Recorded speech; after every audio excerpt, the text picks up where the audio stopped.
Jai Mahamaya ki jai, Vishveshwari Mata ki jai, Bole Baba ki jai. In our last discourse, we heard about Lakshmi in the form of a mare, having Vishnu, who is in the form of a horse, child. And then it was a very beautiful son resembling Vishnu, but it needed to be left behind, and they went up to Vaikuntha because of fulfilling dharmas. And so we'll read on to chapter 20 to hear about this. Janamajaya said, O Vedavyasa, a great doubt has arisen in my mind on the subject.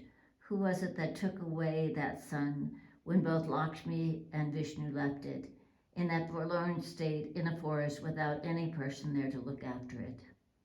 Vedavyasa said, O king, no sooner Lakshmi and Vishnu departed from the place, one Vidyadhara named Kampaka, mounting on a beautiful celestial car, came there at his free will, sporting with his wife, Madarnalasa. There they saw one lovely child, exquisitely beautiful like a Deva's son, was playing alone by itself. They then quickly descended from their chariot and picked it up. He became very glad, as a beggar becomes glad when he gets a hoard of jewels. On taking that newly born beautiful child like a cupid, Kampaka gave it to his wife, Devi Madanalasa. The wife took it and became very much astonished, and her hair stood up on their ends. She clasped it to her bosom and kissed it frequently. Taking that child on her lap as if it was her own child, Madanalasa embraced it and kissed it and got the highest happiness. Then both of them took that child and mounted on the car. The lean Manalasa then laughingly queried, O Lord, whose child is this? Who has left it in the forest? It seems to me that Mahadeva, desirous to give me a son, has given it unto me. Kampaka said, I will just now go and ask the all-knowing Indra, whose child is this, whether it is a Deva's, a Danava's, or a Gandharva. If he orders, I will purify this child found thus in the forest by the Veda mantrams, and then accept it as our own. It is not advisable to do anything suddenly without knowing all the details. Saying to his wife, Kampaka went with a gladdened heart hurriedly to the city of Indra with that child in his arms. Kampaka gladly bowed down at the feet of Indra and gave him all the information he knew about the child, and stood at once at his side with folded hands and spoke, O Lord of the Devas, I have got this child, beautiful as Cupid, in the sacred place of pilgrimage at the confluence of the Yamuna and Tamasa. O Lord of Sachi, whose child is this, and why did they forsake it there? If you kindly permit, I will take the child as my own son. This child is very beautiful and liked very much by my wife. It is also rule laid down by the sastras that one can accept any child as their son. Therefore, it is my earnest desire that I purify this child with the Vedic mantras and take it legally as my own son. Indra said, O highly fortunate one, Bhagavan Vishnu, assuming the form of a horse, has produced this child out of the womb of Lakshmi in the form of a mare. He intends to give over the child capable to destroy enemies to Turvasu, the son of Yayati, and thus will get a great purpose achieved by this child. That king, very religious, will be sent by Vishnu today, and he will come for that child in that beautiful sacred place of pilgrimage.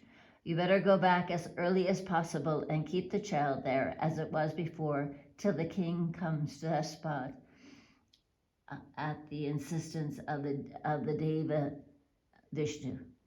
Do not waste a minute more. The king will be very sorry if he does not find the child there. Therefore, Kampaka, quit the attachment that you have for this child. You should know that this child would be famous in this earth as Ekavira. Vedavyasa went on to say, O king, thus hearing the Indra's words, Kampaka took the child and went back immediately to the spot whence he picked it up, and keeping the child there as it laid, mounted on his car and went to his abode. At that instant the husband of Lakshmi, Lord Vishnu, the Lord of the three worlds, went to the king, mounted on his car, beaming with effulgent eyes. When the Bhagavan Vishnu was descending from his aerial car, the king Turvasu was very glad to see him and bowed down and laid himself prostrate on the ground.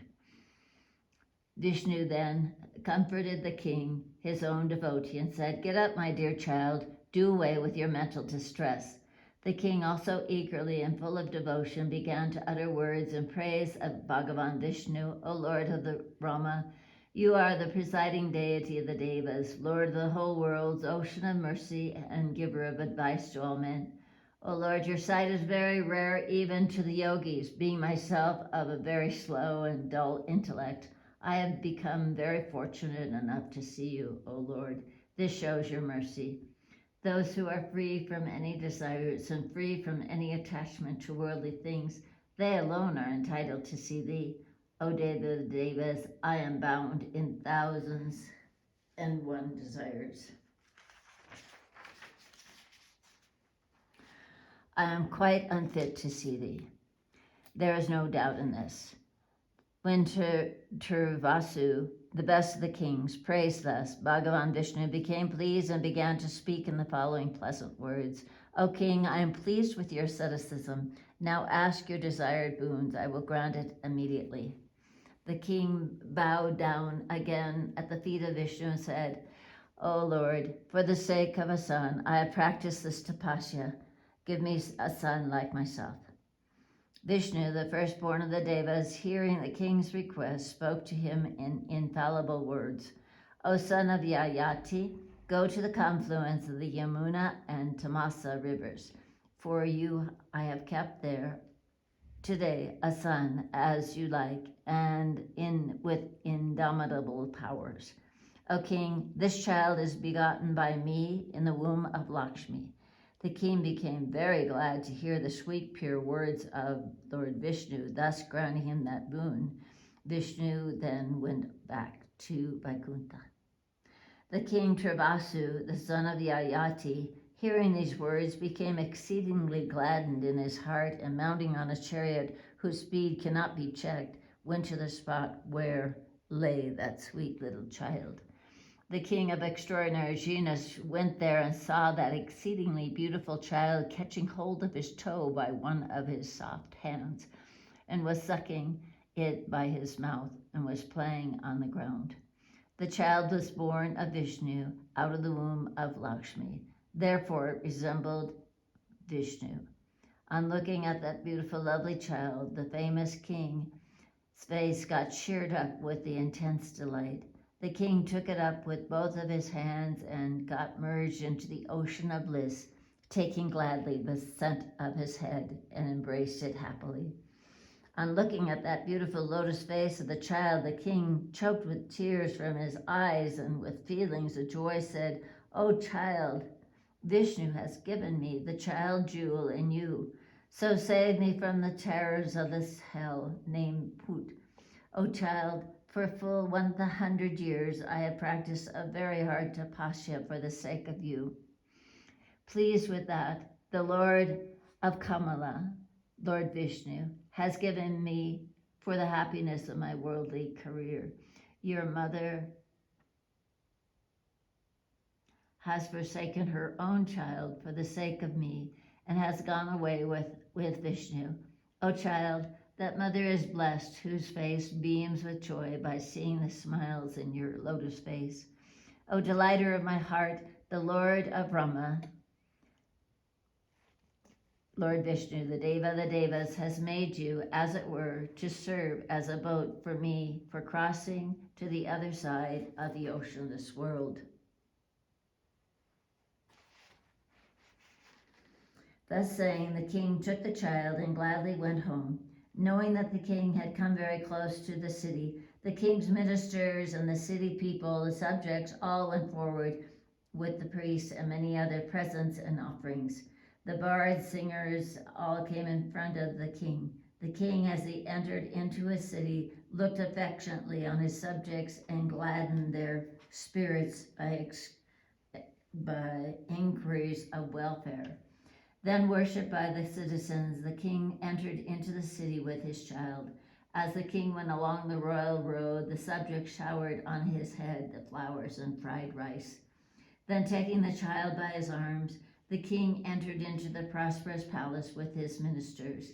The king next handed over the newly born lovely child, as beautiful as Cupid, to the hands of his queen. The good queen took the child and asked the king, "O king, whence have you gotten this beautiful newborn child, as fascinating as the god of love? Who has given this child to you? O Lord, speak quickly." "This child has stolen away my mind," the king gladly replied. "O beloved, the Lord of Lakshmi, the ocean of mercy, has given me this child, O quick-eyed one. This child is born of Vishnu's part and out of the womb of Lakshmi. O Devi, this child has strength, energy, patience, gravity, and all other good qualities." Then the queen took the child in her arms and got the unbounded bliss. Great festivities began to be performed in the palace of the king Turvasu. Charities were given to those that wanted. Music and singing of various sorts were performed in this ceremony for the sake of this child. The king Turvasu put the name of the child as Ekavira, getting thus the child equivalent in form and qualities to Vishnu. The powerful Indra-like king became happy and freed from his debt due to his family line, became very cheerful and glad. O king, the king, powerful like his enemies, began to enjoy in his own palace with his all-qualified son that was given to him by Vishnu, the Lord of all the Devas. He was always served by his dear wife and all sorts of pleasures, and he felt himself enjoying as a king would do. Here ends the 20th chapter in the 6th book of on the son born of a mare by Vishnu in the Mahapurana, Srimad Devi Bhagavatam of 18,000 verses by Maharishi Veda Vyasa. Jai Mahamaya ki jai, Bole Baba ki jai.